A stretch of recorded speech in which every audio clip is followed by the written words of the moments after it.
Hi hello नमस्कार। मैं शिवम कुमार आप सभी का फिर से एक बार जीवन शैली गुरुकुल अध्याय 3 में स्वागत अभिनंदन करता हूं। आज के एपिसोड में हम आपके लिए लाए हैं एक विशेष अतिथि जो आपको स्वस्थ जीवन जीने के लिए प्रेरित करेंगे और आपको बताएंगे कि कैसे अपने आहार को संतुलित बना सकते हैं और अपने पाचन तंत्र को सक्रिय रख सकते हैं। तो आज के अतिथि हैं Shri Sunil Joshi ji, health and wellness coach और फूड एंड न्यूट्रिशन एडवाइजर।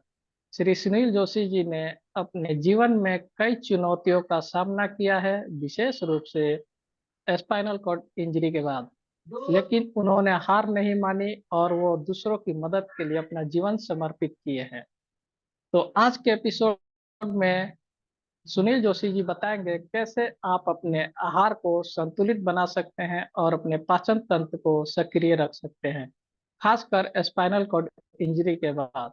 वो आपको बताएंगे कैसे अपने जीवन के सकारात्मक बदलाव ला सकते हैं और स्वस्थ जीवन जीने के लिए प्रेरित कर सकते हैं। तो आइए बिना देर किए स्वागत करते हैं श्री सुनील जोशी जी का। सर, आपका स्वागत अभिनंदन है। जी, बहुत बहुत धन्यवाद शिव। और सभी को मेरी तरफ से नमस्कार, गुड इवनिंग। कैसे हैं सभी लोग? बढ़िया। आशा करता हूँ सब और बढ़िया भगवान सर। से प्रार्थना भी करता हूँ कि आप सभी स्वस्थ रहें, मस्त रहें और जबरदस्त रहें। अ, मेरा नाम सुनील जोशी है और मैं मध्य प्रदेश के एक छोटे से कस्बे पतनावर से हूँ। हमारा जिला धार है और मैं भी ग्रामीण परिवेश से निकला हुआ एक सामान्य व्यक्ति हूँ। और शिवम जी, थोड़ा सा स्लाइड को आगे मेरी हेल्प करेंगे क्या? जी। मेरी जो इंजरी का लेवल है वो है D9, D6, D9 और D11। 4 दिसंबर 2013 को एक कार एक्सीडेंट में मेरे साथ ये हादसा हुआ था और उसके कारण मेरे सीट बेल्ट न लगाने की वजह से मेरे को ये प्रॉब्लम आई थी। उसके बाद मैं लोगों को हमेशा गाइड करता हूँ कि कम से कम सीट बेल्ट लगा के रखें। मेरी उम्र अभी 44 वर्ष है और मैं 2007 से हेल्थ एंड वेलनेस इंडस्ट्री में काम कर रहा था एक्सीडेंट के पहले। और जब 2013 में एक्सीडेंट हुआ उसके बाद अ, बिल्कुल बेड रेस्ट पे था।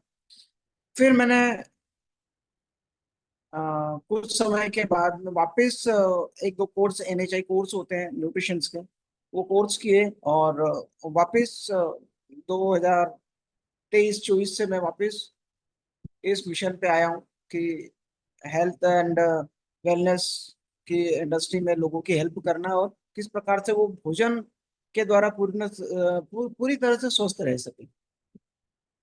आगे थोड़ा सा।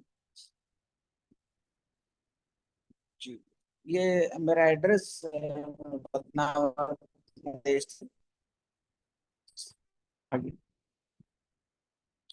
आज मैं बात करने वाला हूँ, ये मेरा अभी का फोटो है 2-3 दिन पहले का। ये मेरी फैमिली है।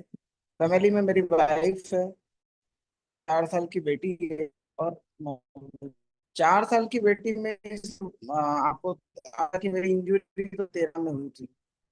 मैंने इसको गुड़िया को अडॉप्ट किया है और हम लोग बदनावर में ही रहते हैं और अच्छे से लाइफ को पॉजिटिव तरीके से एंजॉय करते हैं। क्योंकि कई लोग ऐसे हैं जो अ, हादसे के बाद या कोई परेशानी आने के बाद डिप्रेशन में चले जाते हैं। हम भी गए थे।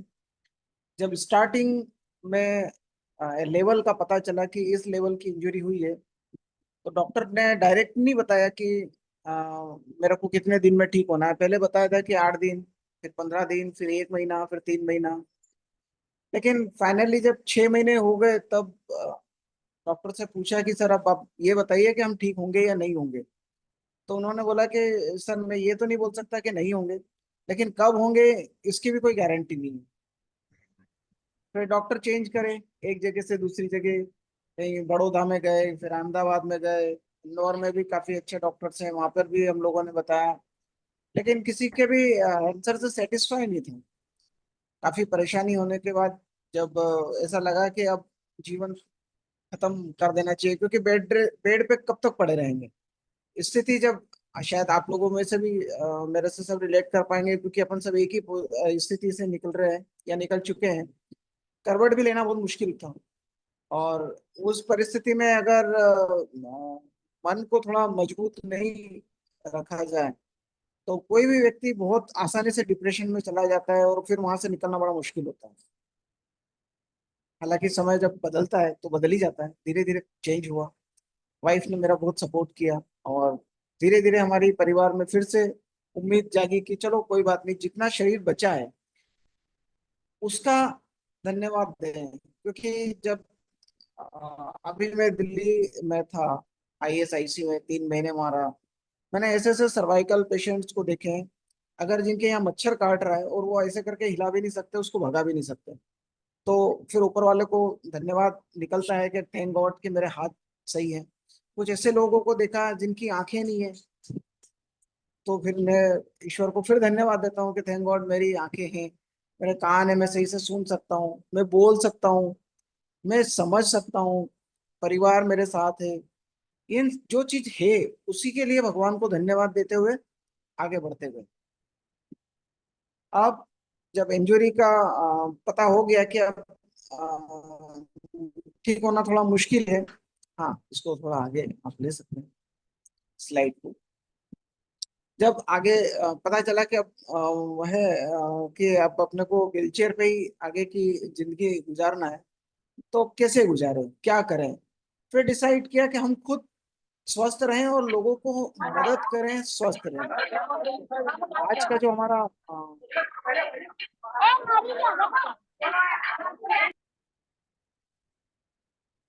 ये सभी को शायद म्यूट कर देंगे तो ज्यादा बेटर रहेगा। आज का हमारा जो टॉपिक है वो है ऑप्टिमल हेल्थ। स्पेशली इसके 4 पिलर होते हैं। पहला है न्यूट्रिशन, फिर है स्ट्रेस मैनेजमेंट, फिर है एक्सरसाइज, और रिकवरी। आज इन 4 पिलर में से अपन सिर्फ एक पिलर बात करें, क्योंकि एक्सरसाइज तो यहाँ हो ही रही है, आप करते भी हैं। प्रॉपर न्यूट्रि हम जो खा रहे हैं उसी से हमको हमारा पूरा शरीर आगे काम करता है ना?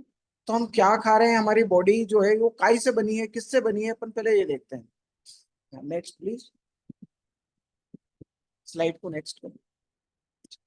तो पहला प्रश्न है कि हमारा शरीर किससे बना है। ये जो हमारा दिख रहा है ढांचा, चाहे हमारा आधा शरीर काम कर रहा हो या आधा शरीर बिल्कुल काम नहीं कर रहा हो, लेकिन ये शरीर जब बनता है तो मूलभूत 5 तत्व होते हैं जिनको हम सब समझते हैं।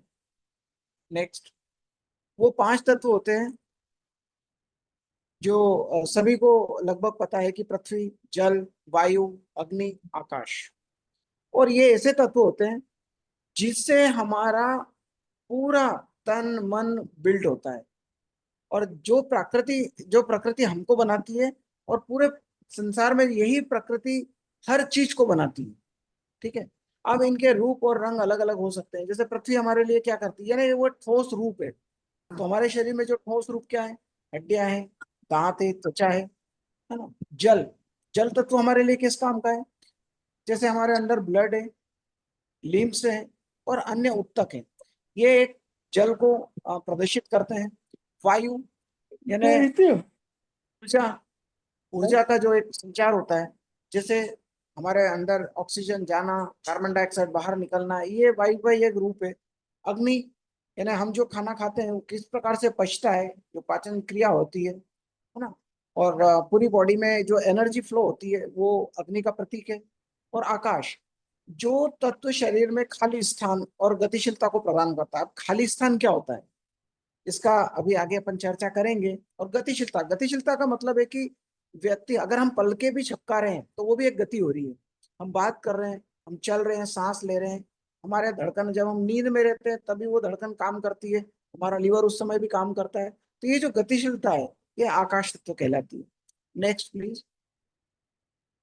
अब इसी को हम, हमारी लैंग्वेज जो सामान्य भाषा है, इसको समझते हैं कि हमारा शरीर जो इन 5 तत्वों से बना है वो है विटामिन, मिनरल्स, पानी, प्रोटीन, कार्बोहाइड्रेट, फाइबर और वसा।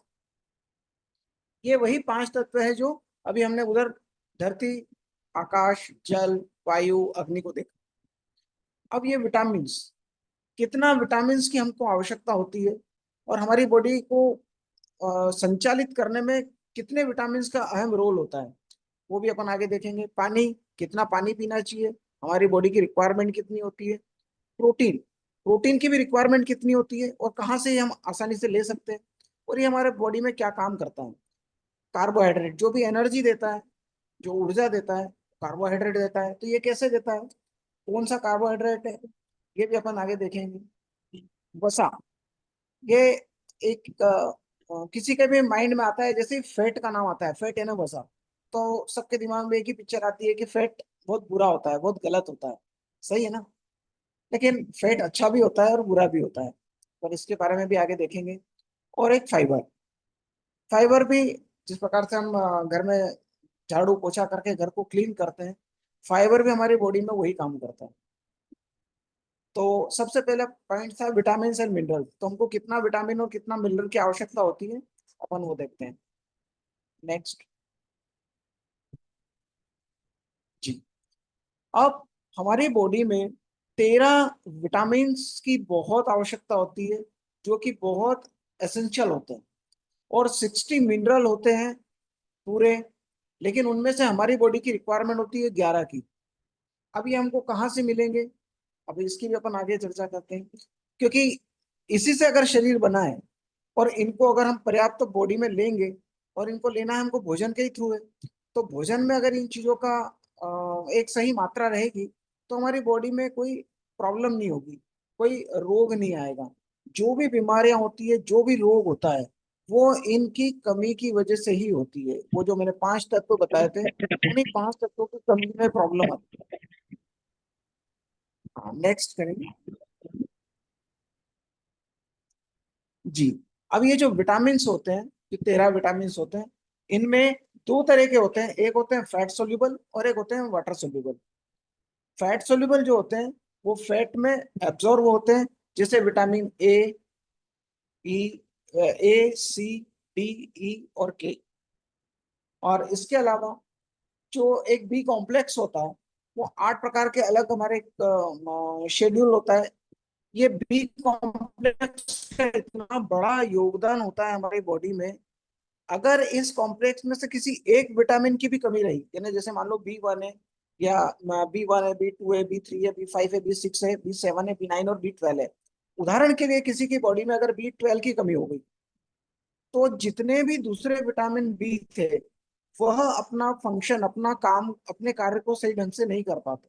इसकी वजह से दूसरी प्रॉब्लम्स ज्यादा खड़ी होती है। जैसे बी 12 की जो कमी होती है, अक्सर क्या होता है लोगों को, जैसे हाथ पांव में झिंझी नहीं आना, या सुन्न हो जाना, या कभी किसी के सुनते हैं पैरालिसिस हो गया, या जिसको झिंझिनी, झिंझिनी एक शब्द अपना आसानी से समझ में आता है। हाथ अगर ऐसा है तो कई देर तक फिर वो अपन मूवमेंट करना पड़ता है, तब वो चालू होता है। वो बी 12 की कमी से होता है। अब अगर बी 12 की कमी से वो प्रॉब्लम आ रही है, तो दूसरे कॉम्प्लेक्स कैसे काम करना बंद करेंगे। जैसे अगर आप मूवमेंट करेंगे, तो एक अजीब सा काम होगा, तो हमारे फंक्शन, जो मूव करने के फंक्शन है, वो फंक्शन होते हैं विटामिन बी 1 में। वो मूव करने का फंक्शंस काम कम करना करेंगे, ब्लड का फ्लो कम होगा। तो ये दूसरे भी विटामिन का सिस्टम बिगाड़ देगा। कोई भी एक अगर बिगड़ा, तो सारा सिस्टम बिगाड़ देगा। इसलिए हमारे भोजन में पूरा बी कॉम्प्लेक्स का होना बहुत जरूरी है। नेक्स्ट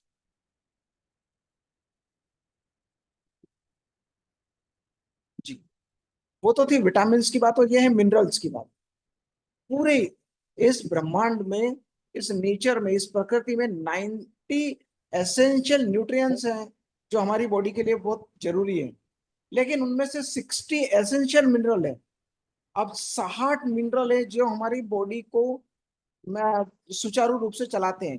लेकिन 11 ऐसे मिनरल है जिनको रोज खाना पड़ता है। वो हमारी बॉडी खुद नहीं बनाएगी। अगर वो 11 बनेंगे, वो 11 हम खाएंगे, तो वो बाकी के जो 50 और मिनरल है वो हमारी बॉडी उसको बना लेगी। ठीक है। अब ये इतना बड़ा टॉपिक है कि इसके लिए अलग से एक सेशन होगा 1 घंटे का, तब अपन इसको और अच्छे से समझ पाएंगे। नेक्स्ट।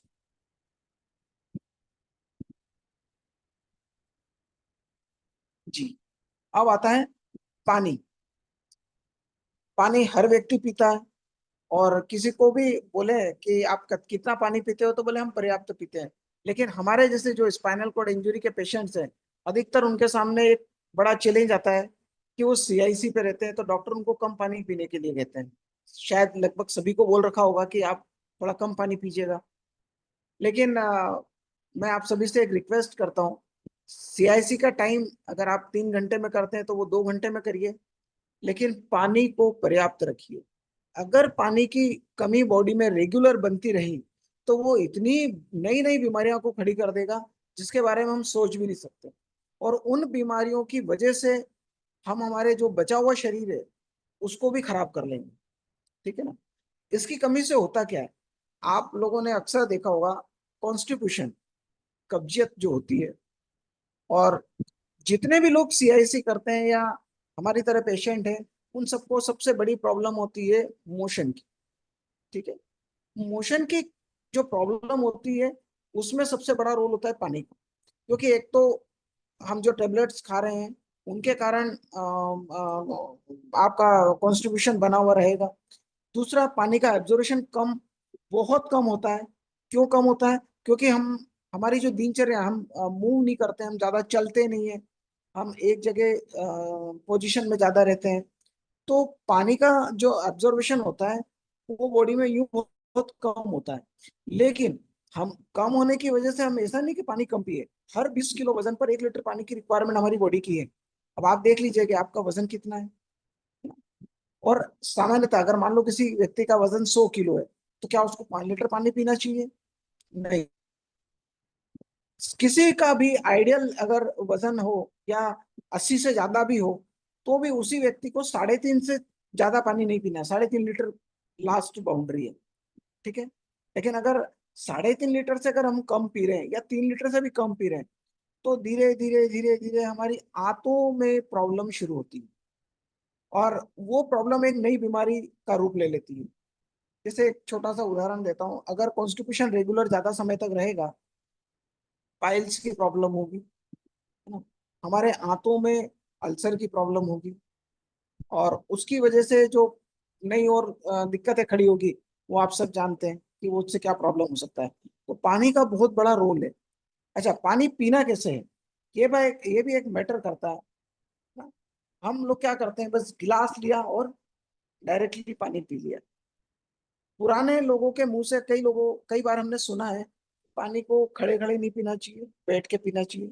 शायद आप लोगों ने भी सुना होगा। सुना है आपने? जी।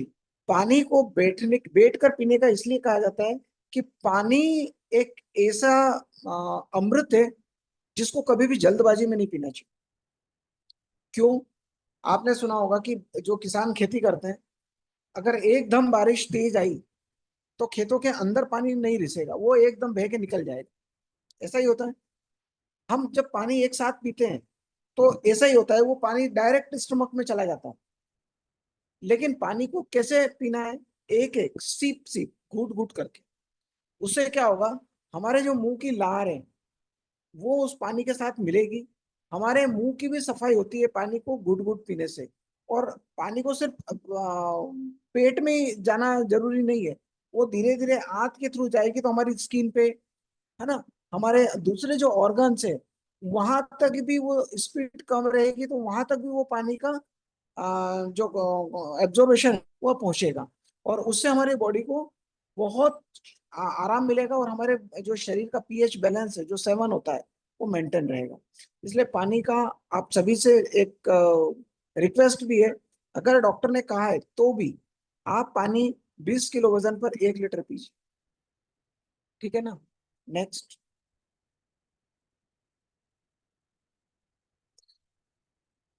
अब बात आती है प्रोटीन की। प्रोटीन एक ऐसा तत्व है जो अगर मान लो अपन एक मकान, एक मैं उदाहरण बता रहा हूँ कि एक मकान बना रहे हैं, उस मकान में जब ईंट रखी जाती है तो ईंट को जोड़ने का काम कौन करता है? स्वाभाविक बात है, सीमेंट। तो हमारे बॉडी में भी जो भी सेल बनती है, उनको सेल को बनाने का काम भी प्रोटीन करता है। प्रोटीन का सबसे बड़ा योगदान होता है हमारी बॉडी को बिल्ड करने में। और जब प्रोटीन की कमी होती है तो कई लोगों के सिर दर्द होता है, कई लोगों के हाथ पैर दर्द होते हैं। ठीक है। और कई बार जो घाव होते हैं वह भी नहीं ठीक होते हैं प्रोटीन की कमी से। हम कई लोग बेड सोर के शिकार हो जाते हैं, हमारे जैसे जो पेशेंट है। अब बेड सोर अगर वो ठीक नहीं हो रहा है तो सबसे बड़ा कारण है कि आपकी और हमारी बॉडी में प्रोटीन की डिफिशियंसी हो रही है। और सामान्य अगर एक व्यक्ति है तो उसको 1 किलो वजन पर 1 ग्राम प्रोटीन की आवश्यकता होती है। अगर किसी का वजन 80 किलो है तो उसको 80 ग्राम प्रोटीन पर डे लेना है। अब ये नाप तोल कैसे करें कि हमको कितना प्रोटीन कहाँ से मिलेगा? तो आप एक फूड चार्ट आता है, फिर मैं इस पे स्पेशली प्रोटीन पे किसी दिन टॉपिक होगा, उस दिन मैं आपको पूरा बताऊंगा। आप नॉर्मली प्रोटीन के लिए भी डाइट होती है, जैसे दालें हैं, हमारा जो गेहूं है, ये इनमें प्रोटीन होता है, तो इसकी मात्रा को अपन ले सकते हैं। जो बच्चे हैं जिनकी ग्रोथ अभी चल रही है ना, उन बच्चों को 1 किलो वजन पर 1.5 ग्राम प्रोटीन, यानी कि 1.5 ग्राम प्रोटीन पर केजी उनको आवश्यकता है। और अगर कोई खिलाड़ी या कोई प्रेग्नेंट लेडी है या दूध पिलाने वाली माता है, उनको 2 ग्राम पर केजी प्रोटीन की आवश्यकता होती है। अगर वो उनसे कम ले रहे हैं तो इमीडिएट कोई बीमारी नहीं होगी, लेकिन वो डिफिशियंसी धीरे धीरे धीरे धीरे गैप बन जाएगी। और वो जब गैप ज्यादा होगी तो वो एक डिजीज का रूप ले लेगी, एक बीमारी का रूप ले लेगी। अब प्रोटीन सबसे ज्यादा हमको मिलता है अंकुरित चीजों से और अनाज से और दालों से। ठीक है। अब अंकुरित चीज, किसी भी चीज को आप भिगो दें, जैसे मसूर हो गया, चना हो गया, और मूंग हो गया, मूंगफली हो गई, इनको आप भिगो दें। भिगोने के बाद एक कपड़े में रख दें या एक छन्नी में रख दें और ढक दें। जब इसका अंकुरण 1.5 से 2 इंच का हो जाए, यानी 24 से 36 घंटे में हो जाता है, तब आप उसका अगर सेवन करेंगे तो आपको पर्याप्त प्रोटीन मिलेगा। लेकिन कई लोग क्या करते हैं, अंकुरण का मतलब है कि वो इतना इतना अंकुर होता है और उसको खाना शुरू कर देते हैं, तो वो इतना प्रोटीन नहीं मिलेगा, तो उसके अंदर फिर स्टार्च की मात्रा रह जाएगी। तो वो इतना अच्छे वर्क नहीं कर पाएंगे जितना 1.5 से 2 इंच का जो अंकुरण होता है, वो दालें और अनाज अगर प्रोटीन वो करके खाएंगे अपन अंकुरित तो काम करे। अब कई लोग बोलते हैं कि सिर्फ दालों में ही प्रोटीन होता है क्या? तो नहीं, सोयाबीन को भी आप अंकुरित करके खा सकते हैं, गेहूं को भी अंकुरित करके खा सकते हैं, मक्का को भी अंकुरित करके खा सकते हैं। जितना भी अनाज है, अगर वो अंकुरित होगा तो उसके अंदर जो कार्बोहाइड्रेट है उसकी मात्रा कम होगी और प्रोटीन की मात्रा ज्यादा होगी। तो हम हमारी डाइट में अंकुरित चीजों को ऐड करें तो हमारी बॉडी पर्याप्त प्रोटीन ले सकती है। जी नेक्स्ट। जैसे अभी मैंने बताया था कि अनाज, मैं सिर्फ 5 अनाज का बात करूंगा: गेहूं, ज्वार, मक्का, बाजरा और चावल। ठीक है। इन सभी के अंदर पर्याप्त प्रोटीन होता है। लेकिन कई बार क्या करते हैं हम सभी लोगों के घर में अगर गेहूं की या मक्का की रोटी बन रही है तो उसके साथ चावल भी बनता है। और नॉर्मल सब्जी रोटी दाल चावल एक थाली में रखा जाता है। कभी भी दो अनाज को एक साथ नहीं खाना, दो अनाज को एक साथ नहीं खाना। इससे क्या होता है, क्योंकि गेहूं की मेटाबॉलिज्म अलग है, चावल की मेटाबॉलिज्म अलग है, इन दोनों का सिस्टम और हमारी बॉडी की मेटाबॉलिज्म इन दोनों को मैच नहीं कर पाती। कई बार हमने रोटी भी खा ली और चावल भी खा लिया, तो समझ में नहीं पड़ता है कि अब हम ये ना पेट इतनी जल्दी भर जाएगा और काफी देर तक वो पचेगा भी नहीं। साउथ इंडियन लोगों के बारे में, वहाँ के लोग इस चीज को समझते हैं। अगर वो चावल खा रहे हैं तो सिर्फ चावल चावल चावल चावल ही चलेगी, फिर वो बीच में कोई गेहूं या और कोई चीज ऐड नहीं करेंगे। ठीक है। अगर आप और कहीं एरिया में जाएंगे, जैसे हमारे राजस्थान की बात करते हैं, तो राजस्थान में भी कुछ कुछ इलाके ऐसे हैं जहाँ मक्का और बाजरा चलता है। तो वहाँ सिर्फ मक्का और बाजरा जिस दिन वो खाएंगे उस दिन फिर दूसरा कोई चीज नहीं बनेगी। और जिस दिन चावल बनेंगे उस दिन ये गेहूं मक्का ज्वार बाजरा ये नहीं बनेंगे। तो आप लोग भी अब इस चीज का ध्यान रखिए कि अगर कोई अनाज खाना है तो कोई भी सिंगल अनाज का उपयोग करिए, एक साथ सब मिक्स मत करिए। कई लोग बताते भी हैं कि मिक्स रोटी खाइए, मिक्स अनाज करिए। आप मिक्स अनाज कर सकते हैं अंकुरित करके, इन सबको आप अंकुरित कर लीजिए और वो आप कच्चा खाइए, तो आपको पर्याप्त प्रोटीन मिलेगा। और इन सब का जो एक काम करने का तरीका है हमारी बॉडी में वो एक जैसा रहेगा। लेकिन अगर इनको हम पका के खाएंगे तो एक साथ किसी भी चीज को पका के अलग अलग करके ही खाना है, एक साथ नहीं खाना। नेक्स्ट, नेक्स्ट प्लीज, इसको आगे बढ़ाएंगे। अब और भी प्रोटीन होता है, अभी मैंने जैसे बताया था कि दाल, हमारी दालों में पर्याप्त प्रोटीन होता है। मूंग है, उड़द है, अरहर है, मसूर है, चना है। अब बात आती है कि कितनी दाल खाएं। जैसे अगर हमने एक कटोरी दाल लेते हैं और पूरे घर के लोग उसमें आसानी से खा लेते हैं, नॉर्मल ऐसा ही होता है। लेकिन अगर आपको दाल खाना है तो इन दालों को आप मिक्स करके खा सकते हैं जब आप इनको पकाएं। अच्छा, एक और के इनको कुकर में ना पकाएं, अगर आप इनको पकाए तो उबालें। कुकर में उबलता नहीं है, कुकर में फटता है। अगर अच्छा इनका प्रोटीन का यूज करना है तो इनको नॉर्मली आप किसी भी तपेली में, कढ़ाई में या हांडी में या मिट्टी के किसी बर्तन में इनको भले आप सभी दालों को मिक्स कर लीजिए, उबालिए। और उबालने के बाद आप डायरेक्ट भी एक कटोरी में निकाल के ले सकते हैं, थोड़ा सा वो ले लिए और बाकी में नमक मिर्ची मिला के आप उनको जैसा उसका छोंक लगा के लेना है ले सकते हैं। लेकिन अगर इनको मिक्स करके खाएंगे, अनाज को मिक्स करके नहीं खाना है, दालों को मिक्स करके खा सकते हैं, है ना, तो अपने को पर्याप्त प्रोटीन मिल सकता है। नेक्स्ट,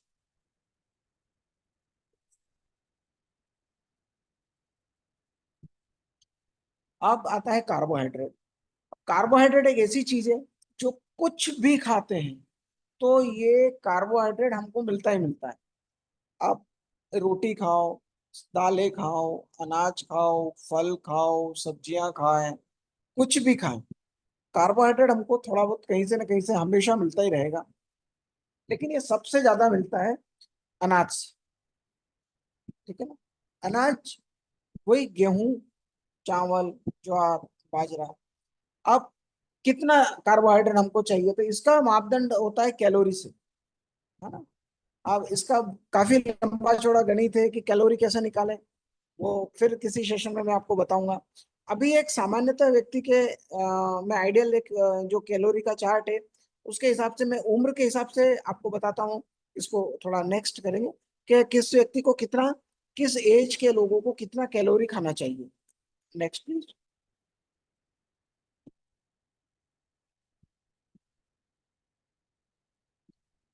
देखिए, सामान्यतः 2,000 से 3,000 कैलोरी प्रतिदिन में किसी व्यक्ति को चाहिए। लेकिन किस व्यक्ति को चाहिए, जो हार्ड वर्क करता है।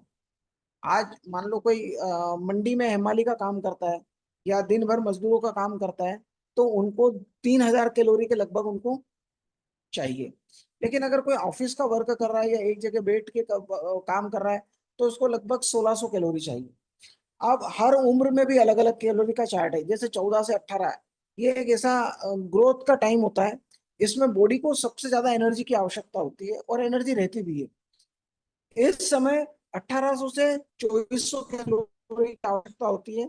इसलिए उस समय भूख भी बहुत ज्यादा लगती है। जो एकदम स्कूल के जो स्टूडेंट हैं उनको आप 3 बार 4 बार आप जितनी बार भी उनको खाना खिलाएं वो पर्याप्त रहेगा उनके लिए।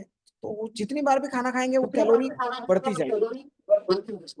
19 से 30 साल के जो लोग हैं, ये महिलाओं के लिए अगर मैं बात करूं तो 2,000 से 2,400 कैलोरी। दियो 31 से 59 साल के लोग हैं उनमें 1,800 से 2,200 कैलोरी। 60 साल से प्लस जो भी लोग हैं उनको फिर कैलोरी की मात्रा कम करना है, क्योंकि उनका बॉडी का जो डाइजेशन सिस्टम है वो थोड़ा वीक हो जाता है। तो वहाँ काम हम इतना कर नहीं पाते हैं और वो डाइजेस्ट हो नहीं पाता है, इसलिए हमको कैलोरी वहाँ कम करना है। पुरुषों के लिए भी 19 से 30 में वही, 19 से 30 की जो एज होती है ये होती है एक जिम्मेदारी वाली, है ना। यानी इसमें जिम्मेदारी होती है। अगर वो 19 साल या 20 साल का कोई यंग लड़का है तो उसको एक पढ़ने की भी एक जिम्मेदारी हो जाती है कि मेरे को मेरी लाइफ, मेरी करियर, मेरे करियर को बनाना है। तो एक जिम्मेदारी से वो अपना काम करेगा। तो सोचने पर भी कैलोरी खर्च होती है, सोने में भी कैलोरी खर्च होती है। तो उसको सबसे ज्यादा कैलोरी की आवश्यकता उस समय पे होती है 2600 से 2800 कैलोरी।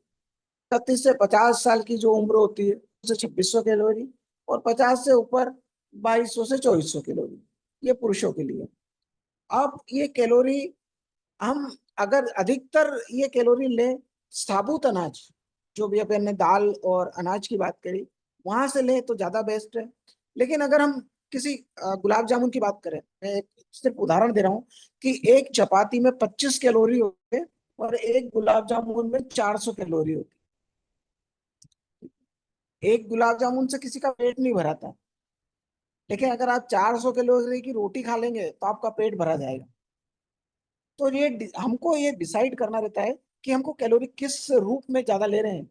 अगर आप एक समोसा खाते हैं तो समोसे में भी 400 से 600 कैलोरी होती है, क्योंकि वो बार बार ऑयल में तला जाता है। तो समोसा भी खा लेंगे और फिर हम खाना भी खा लेंगे, तो कई बार ये कैलोरी का जो मापदंड है ये बहुत बढ़ जाता है। और जब ये कैलोरी का रेशो हमारी बॉडी में बढ़ता है तो ये एक्स्ट्रा फैट के रूप में जमा होता है, और वो फैट हमको मोटापा, आखिरी में ये मोटापा के रूप में हमको दिखाई देने लगता है। और इस पे भी अगर हम ध्यान नहीं दें तो वह मोटापा हमको नई नई बीमारी के रूप में चुनौतियां देता है। जैसे जिसका वजन अगर ज्यादा है तो सबसे पहले उसके घुटने खत्म होंगे, है ना, घुटनों की समस्या होगी। उसके कारण जब उनके मसल्स दबेंगे तो जो ब्लड वेसल्स हैं, ब्लड की नसें हैं, उनमें दबाव बनेगा तो ब्लड प्रेशर की प्रॉब्लम होगी। ब्लड का प्रेशर अगर बनेगा तो हार्ट डिजीज होने का खतरा रहेगा। और अगर ब्लड का प्रेशर ज्यादा रहा या कम रहा तो हमारी पेनक्रियास सही वर्क नहीं करेगी, तो वहाँ शुगर होने का खतरा बढ़ जाएगा, हमारा लीवर सही वर्क नहीं करेगा। तो ये कैलोरी का अगर आपने बैलेंस बिगाड़ा तो ये कई बीमारियों का को निमंत्रण देता है। तो कैलोरी का थोड़ा सा ध्यान रखें। और जितने भी इंजरी के पेशेंट हैं, अधिकतर हम लोग हार्डवर्क नहीं कर पाते हैं, तो हमको ज्यादा से ज्यादा 1200 से 1400 कैलोरी, इतना ही काम का है हमारे, है ना। इससे अगर ज्यादा हम कैलोरी लेंगे तो उसको डाइजेस्ट नहीं कर पाएंगे, और अगर डाइजेस्ट नहीं कर पाएंगे तो वही फैट के रूप में जमा होगा। तो किसी की तोंद बाहर आएगी, किसी का गले का यहाँ बाहर दिखेगा, है ना, किसी के कंधे यहाँ से अलग टाइप के दिखेंगे। तो वो शेप भी बिगाड़ेगा और अंदर के ऑर्गन्स को भी बिगाड़ेगा। तो सबसे रिक्वेस्ट है कि हमारी कैलोरी का एक मापदंड रखिए। नेक्स्ट,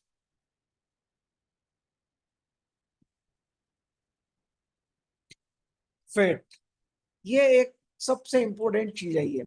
अब देखिए, फैट दो तरह के होते हैं, गुड फैट भी होते हैं और बैड फैट भी होते हैं, है ना। फैट के तीन अलग अलग टाइप होते हैं, ओमेगा 3, ओमेगा 6 और ओमेगा 9।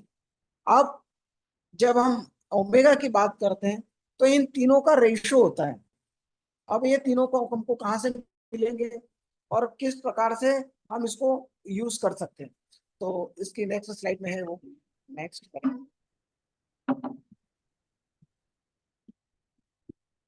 जी। अब फेट को समझना थोड़ा सा जरूरी इसलिए भी है क्योंकि हम लोगों को इसके बारे में पूरी जानकारी होना जरूरी है। इसके कारण लोग बहुत बीमार होते हैं। ठीक है, फेट जो होता है, एक तो होता है मोनोसेचुरेटेड फैट, एक सेचुरेटेड फैट, पॉलीसेचुरेटेड फैट और ट्रांस फैट। ट्रांस फैट की हम बात इसलिए नहीं करते कि वो नॉन वेजिटेरियन किसी भी सोर्स में आपको आसानी से अवेलेबल हो जाता है, और आसानी से वो डाइजेस्ट नहीं होता। ठीक है, सेचुरेटेड जो फैट होता है, सेचुरेटेड फैट भी मिलता है, जैसे रेड मीट से मिलता है हमको, और डेयरी प्रोडक्ट या दूध से बनी हुई चीजों से मिलता है, और हमें सभी अनाजों से भी मिलता है। लेकिन इनकी मात्रा भी कम होना चाहिए, क्योंकि ये जमते हैं, और जो चीज जमेंगे उनके लिए हार्ड वर्क करना पड़ेगा। अगर हम हार्ड वर्क नहीं कर पाएंगे तो ये फेट एक नई बीमारी के रूप में जन्म लेगा, और उस बीमारी का नाम है हार्ट डिजीज।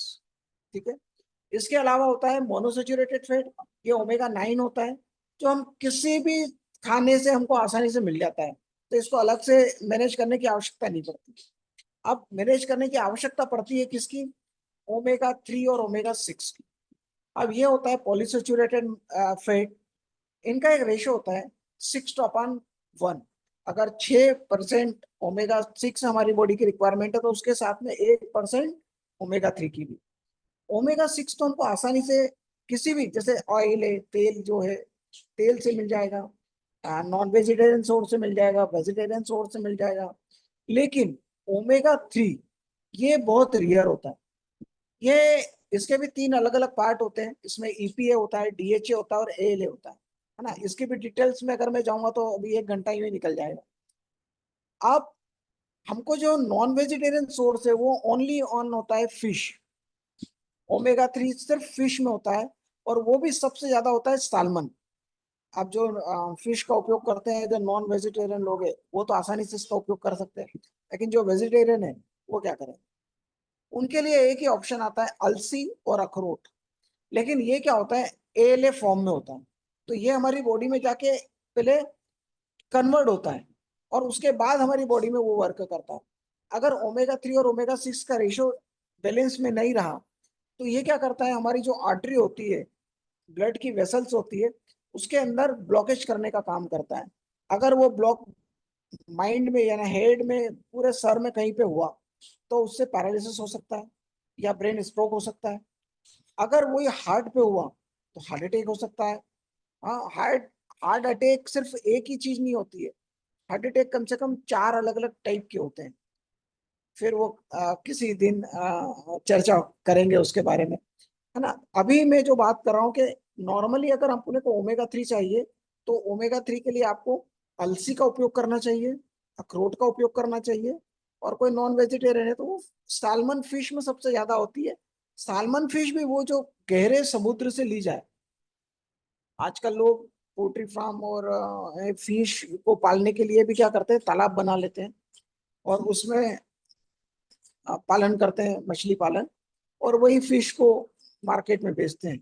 तो जो लोग फिश कंजर्व करते हैं, जो लेते हैं, उनसे एक ये रिक्वेस्ट है कि वह समुद्र की जो सालमन फिश होती है वह उसका उपयोग अगर करेंगे तो आपको ओमेगा 3 पर्याप्त और व्यवस्थित मात्रा में मिल जाएगा। Next please.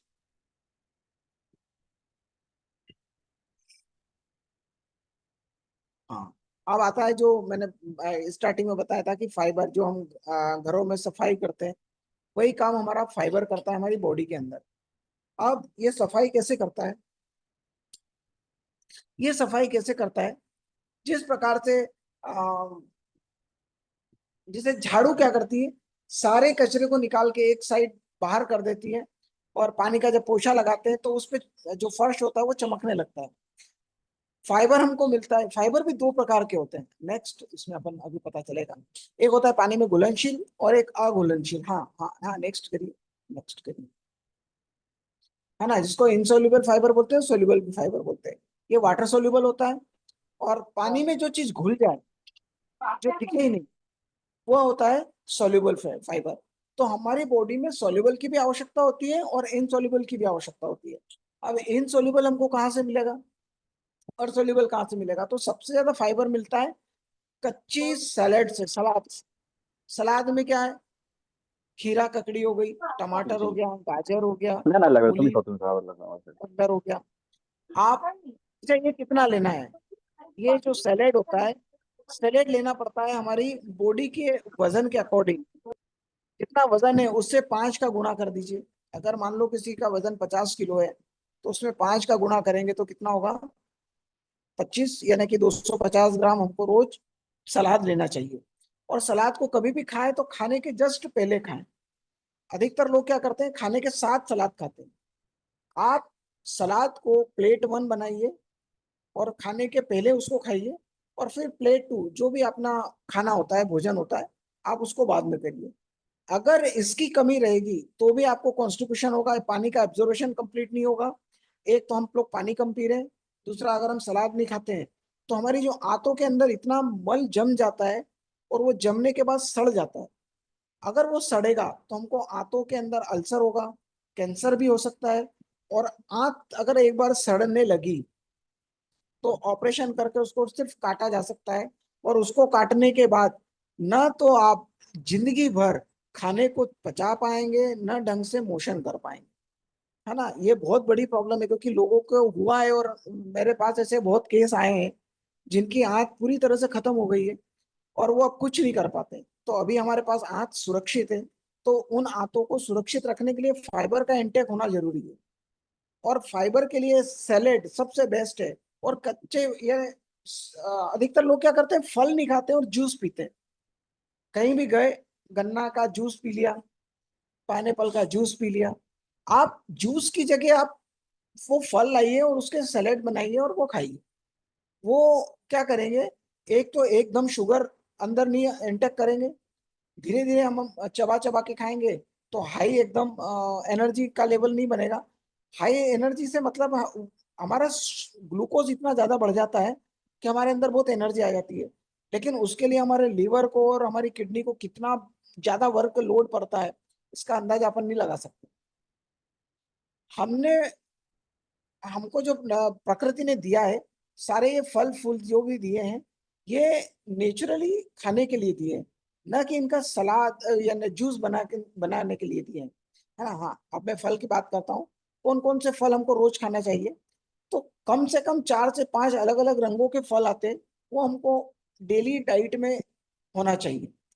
और फलों की जो मात्रा होती है, वो वजन गुणा 10, यानी अगर मान लो आपका वजन 50 किलो है, तो 500 ग्राम फल आपको रोज खाना चाहिए, है ना। ये एक नॉर्मल रेशो है। हम हम लोग क्या करते हैं, फल, हमारे गांव में तो यही था जहां मैं रहता हूँ, फल घर पे कब आएंगे, जब कोई व्यक्ति बीमार होगा। यानी कि फल उसी के लिए बने हैं जो बीमार है। नॉर्मली यही होता है। अगर कोई रेगुलर फल खा रहा है तो कोई आके पूछ भी लेगा कि आपको कोई बीमारी है, कि आपको कोई प्रॉब्लम है। तो आप सभी से निवेदन है कि अपने खाने में फल को ऐड करिए। रोटी दो कम खाइए चलेगा, लेकिन आप फ्रूट और सैलेड इसकी मात्रा को बढ़ाइए। Next please.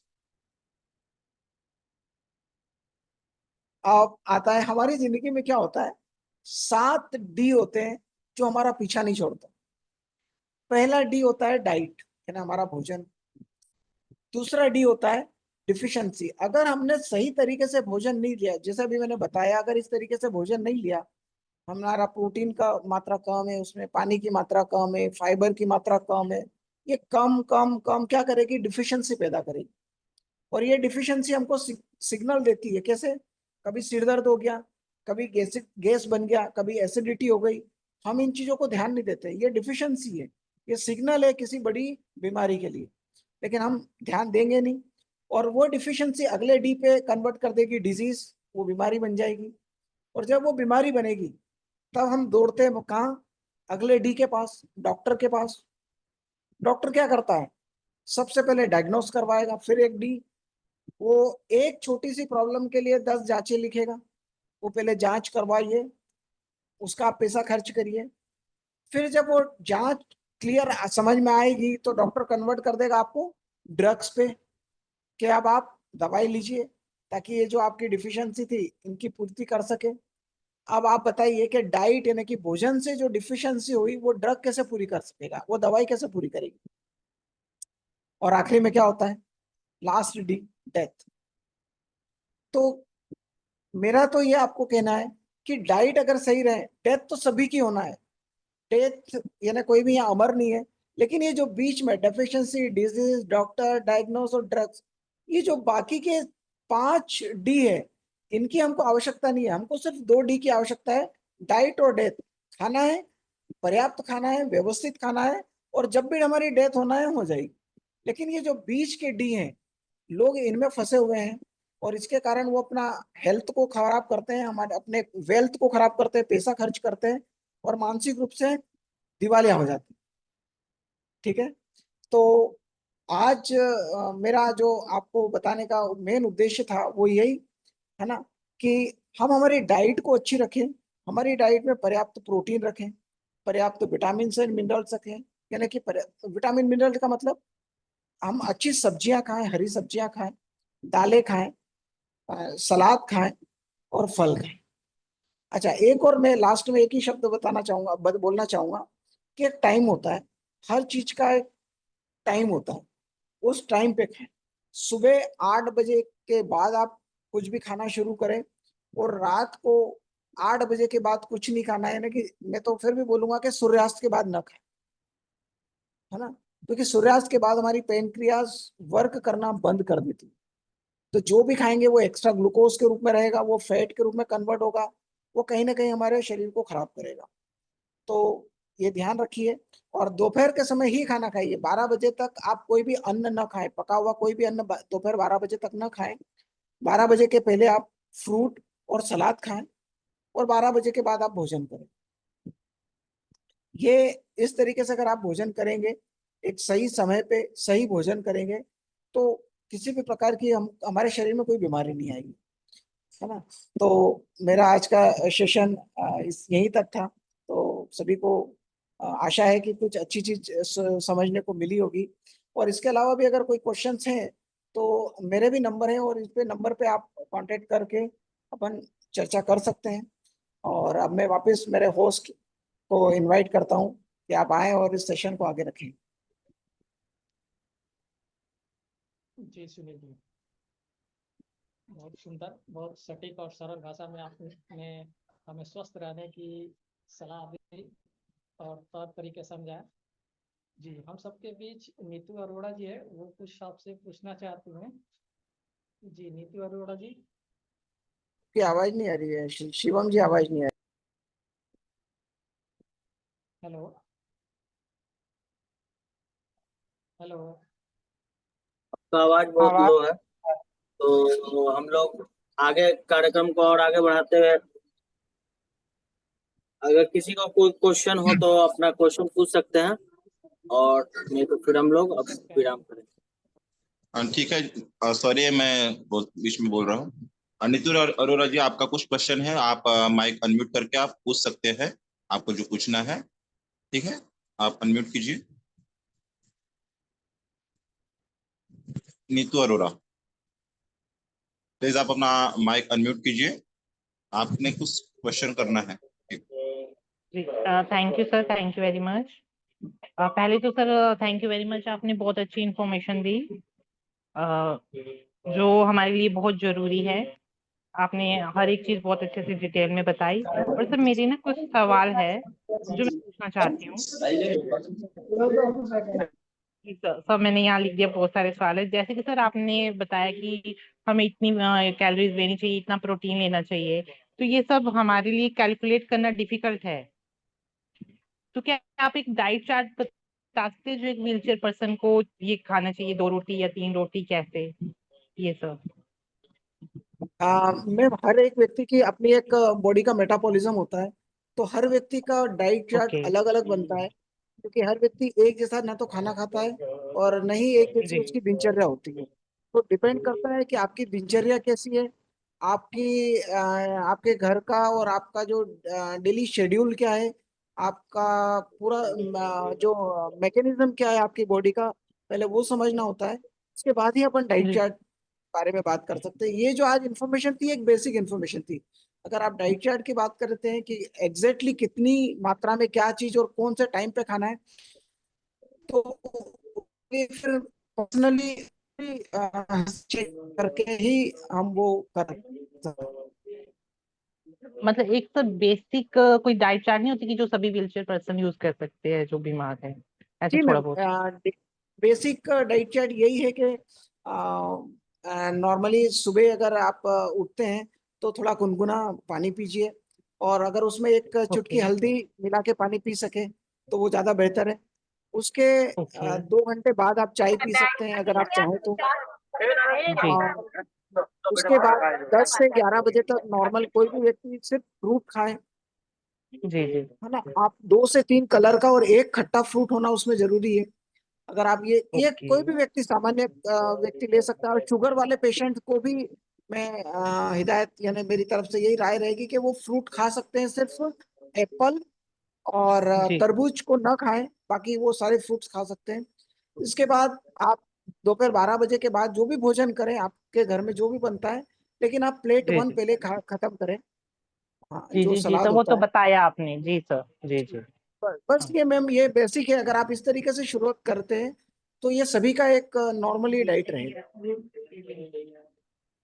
सर एक और बात पूछनी थी, जैसे कि मैंने सुना है कि जो स्प्राउट्स होते हैं वो डाइजेस्ट नहीं हो पाते, तो व्हीलचेयर पर्सन को नहीं खाना चाहिए, और आपने कहा कि स्प्राउट्स खाने जरूरी है, तो वो क्लियर कर दीजिए।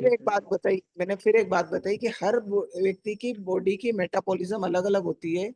तो जी पर्सनली अगर किसी की डाइट में अगर वो चेंज करना चाहे तो वो कर सकता है, क्योंकि जैसे मैं मेरी बात करूं तो मैं चने अगर मैं खाऊंगा तो मुझे डाइजेस्ट नहीं होता है, तो ये मेरी प्रॉब्लम है। तो हर व्यक्ति, जरूरी नहीं है कि वो चने डाइजेस्ट नहीं कर पाए। कोई व्यक्ति कर सकता है, कोई व्यक्ति नहीं कर सकता है। अगर वो नहीं कर सकता है तो उसको उस चीज को अवॉइड करना चाहिए, उसकी जगह मूंग ले ले। ओके।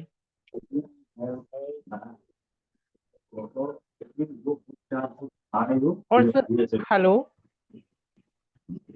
हेलो। जी हेलो, आप बोलिए।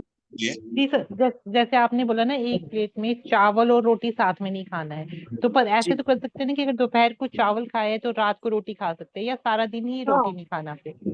जी जी मैम, ये ऐसा कर सकते हैं, ये ऐसा करते हैं तो बेटर रहेगा। हालांकि अगर उस दिन आप अवॉइड करें तो ज्यादा अच्छा रहेगा।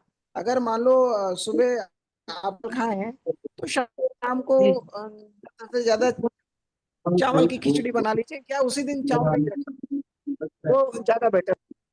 नहीं तो आप ठीक है, ओके 8 घंटे के बाद अपना अनाज चेंज कर सकते हैं, कोई दिक्कत नहीं है। ओके।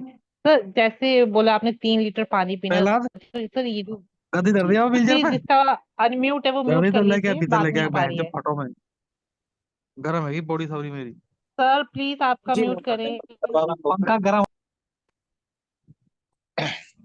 जी जी ठीक है, जी सर, मेरा नेक्स्ट क्वेश्चन ये है कि जैसे सर आजकल बहुत सारे सीड्स चले हुए हैं, पंपकिन सीड्स, जी तिल खाने को बोलते रहते हैं, तो ये सब भी देखने की बॉडी अगर डाइजेस्ट करती है तो खाना है, अदरवाइज नहीं? जी, आपकी बॉडी अगर उस चीज को एक्सेप्ट कर रही है तो आप उसको जरूर खाइए।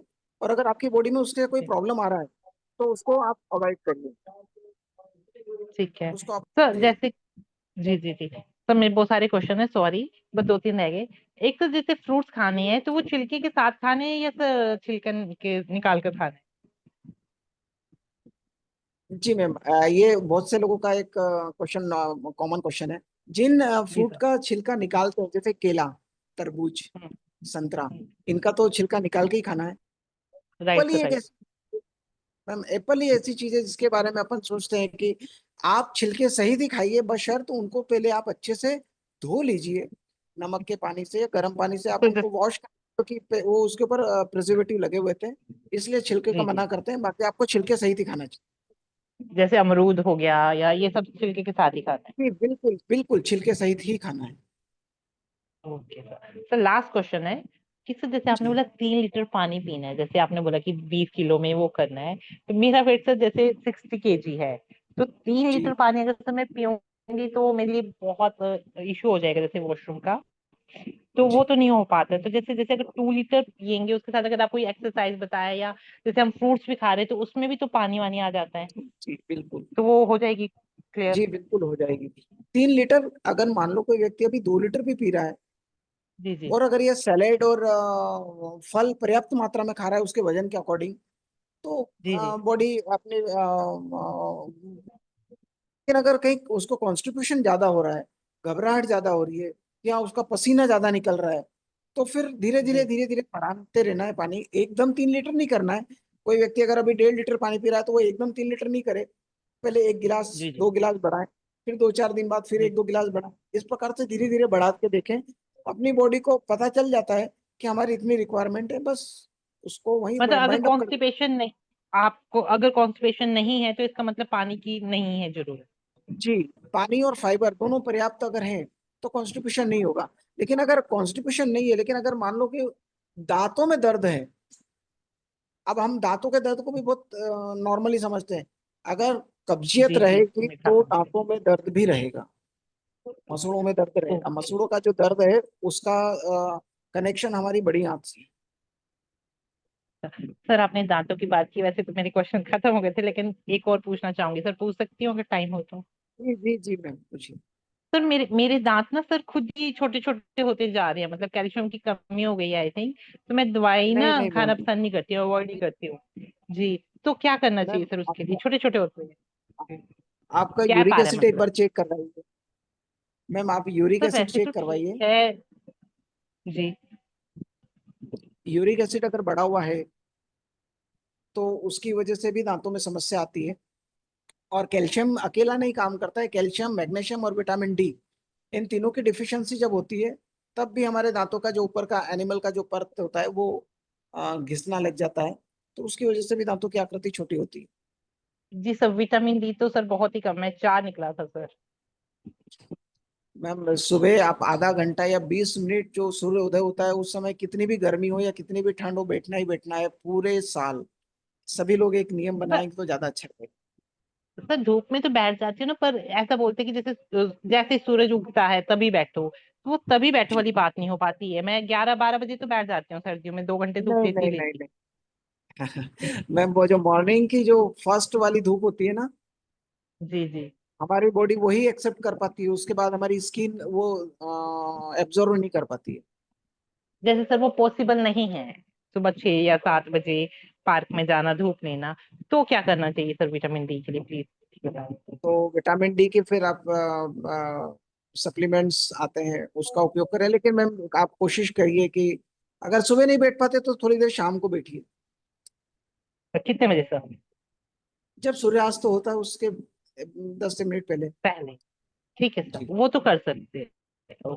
Thank you sir, thank you very much sir, ठीक। आपने बहुत प्रीशियस टाइम दिया आपका। Thank you sir, thank you very much. Okay, thank you. Thank thank you you Mrinal ji, Neetu ma'am आपने सर आपके। को बुलाया। जी बहुत अच्छा, इन्होंने हम सबको इन्फॉर्मेशन।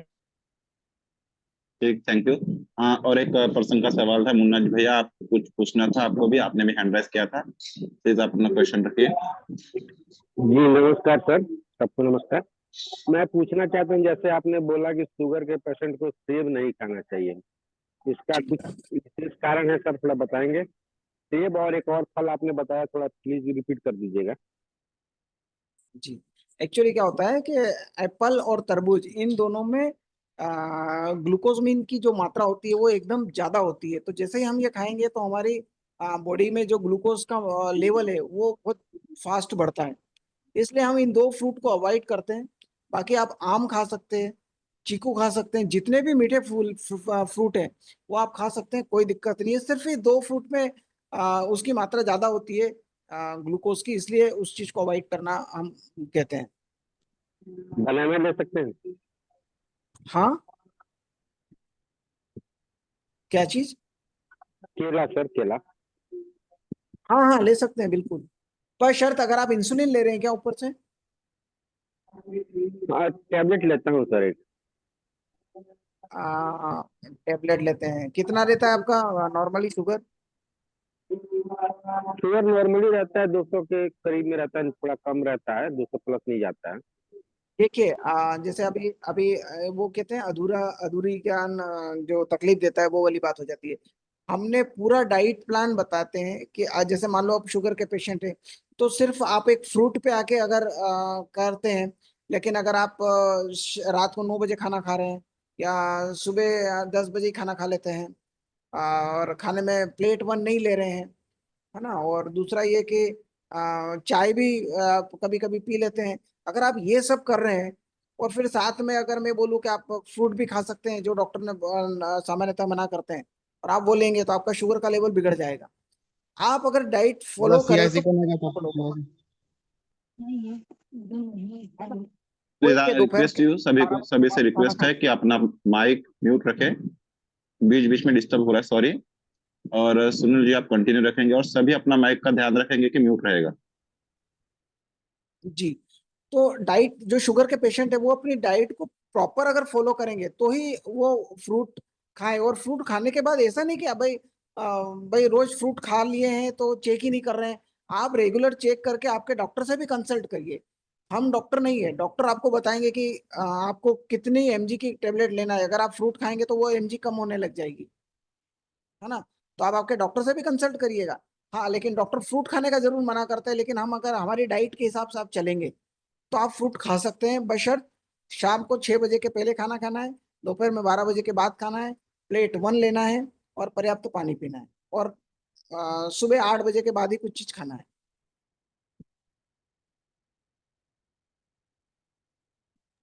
ओके, कोई सवाल है और कुछ भैया थैंक यू सर। आपका? ठीक है, और किसी को कुछ पूछना है तो आप पूछ सकते हो हैंड राइज करके। फिर मैं चेक देखता हूँ और आप पूछ सकते हो, ठीक है? अगर किसी का सवाल हो तो वो हैंड राइज कर सकते हैं। सारिम।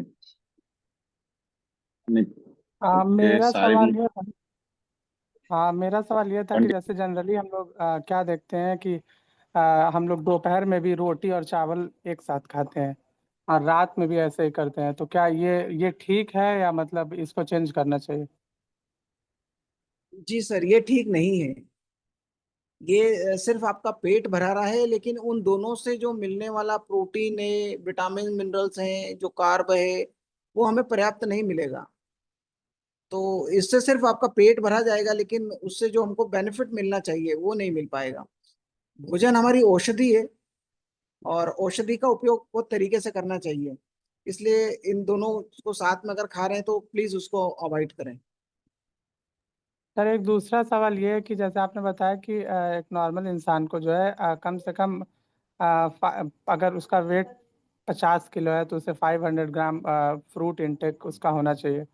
उसके अलावा सैलेड का आपने बताया उसी रेशियो में। जी। तो सर, अगर मान लीजिए कि जो लोअर मिडिल क्लास लोग हैं, ठीक, जो इतना मैनेज नहीं कर सकते जनरली एक पर पर्सन ये चीज़ें, तो फिर वो इन जी। चीज़ों की भरपाई किस तरह से कर सकते हैं? जी, आप उसके लिए एक काम करिएगा, किसी भी आप जिस जगह पे रहते हैं, आप कहाँ रहते हैं?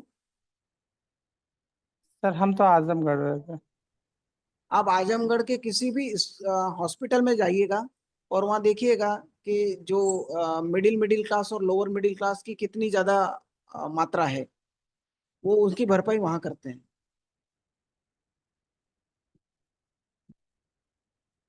हैं। समझ मतलब गए ना आप? हॉस्पिटल। यस। समझ गए। सर, वही मतलब आप किसी एक भी यहाँ। हॉस्पिटल में जाएंगे तो आपको मिडिल मिडिल क्लास और लोअर मिडिल क्लास सबसे ज्यादा मिलेंगे। वो यस। और वहाँ सब भरपाई कर देंगे, वो डॉक्टर की फीस भी देंगे, दवाई के पैसे भी देंगे, कर्ज करके करेंगे, वो कैसे भी करके करेंगे, है ना? वो वहाँ भरपाई सब हो जाएगी। और आप कहीं पे भी जी जनरल रेशो है, आप देख सकते हैं किसी भी हॉस्पिटल में जाके। ओके। Thank you Sarim. और किसी का कुछ सवाल है? यस सर, मेरा एक सवाल है। ठीक, पूछ सकते जैसे हैं सर, अपना नाम बता के। यस सर, मेरा नाम पंकज कुमार है सर। हेलो। हाँ जी, पंकज जी बोलिए। सर, लेटे लेटे अगर पानी पी लेते हैं तो उससे कोई दिक्कत सर?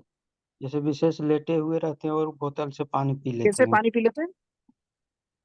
लेटे हुए सर। सर, ना लेटे हुए हैं, नहीं नहीं, कोई दिक्कत नहीं है, आप पानी हम्म, कैसे भी पीजिए, लेकिन पानी को एक साथ मत पीजिए, घुट घुट करके पीजिए, आराम से पीजिए, हाँ शांति से हाँ पीजिए, बस ये है। हाँ, और घुट घुट ऊंचे के से मत पीते हैं पीजिए, हम मुंह लोग लगा के भाई। पीजिए। Okay sir, thank you sir. ठीक, और किसी का कुछ सवाल?